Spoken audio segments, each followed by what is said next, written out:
Back in 2018, I began to build my first computer. Many people had recommended Newegg as a place to source parts to custom build a computer. So I researched on their website, price checked against their website, and I found that prices on their website were very fair. I began purchasing parts one at a time. I started with the motherboard and CPU, then the case, then the CPU cooler. The motherboard and CPU arrived in a timely manner, but when it came to ordering the case, it didn't arrive. I checked the tracking number and it said it had been sent back due to insufficient address, which was unusual because I had already ordered the CPU and motherboard and it arrived just fine. One thing to note is that Newegg uses FedEx, or at least back in 2018 they used FedEx. And we all know that FedEx does not ship products successfully most of the time.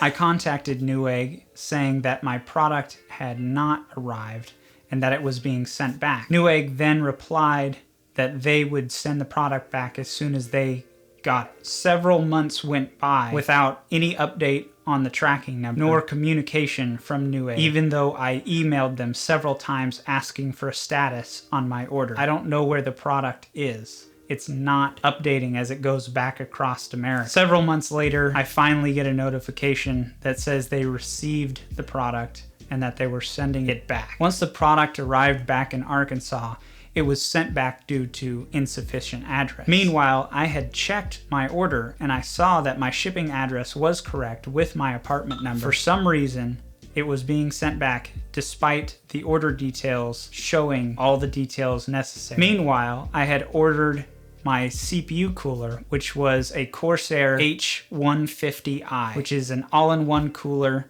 That's a 360 millimeter radiator. This product had a very similar story in that it arrived, was sent back due to insufficient address, and so on and so forth. After these products went back and forth across America several times, I found the billing information did not have my apartment number on it, which I thought was weird, but at least the shipping information had my apartment number on it. I tried to whittle down why the billing information didn't have my apartment number on it, and it turns out that it's an Apple Pay issue. If you don't enter every detail of your address into Apple Pay, then Newegg will default your shipping address to whatever Apple Pay says the address is, which is frustrating because when I entered the billing information into Newegg, it had the apartment number. Unfortunately, Newegg deleted the address that I had entered during the payment process and defaulted to the Apple Pay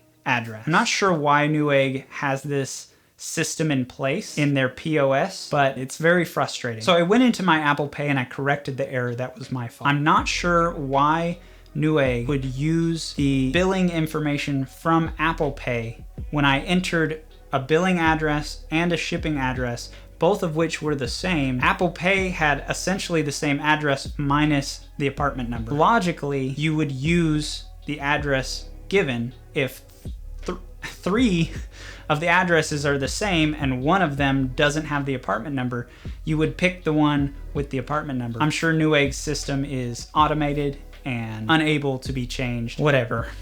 That was frustrating. The lack of communication was frustrating. I know this story isn't quite as dramatic as Gamers Nexus or UFD Tech. It is my story, and it's why I don't buy from Newegg to this day.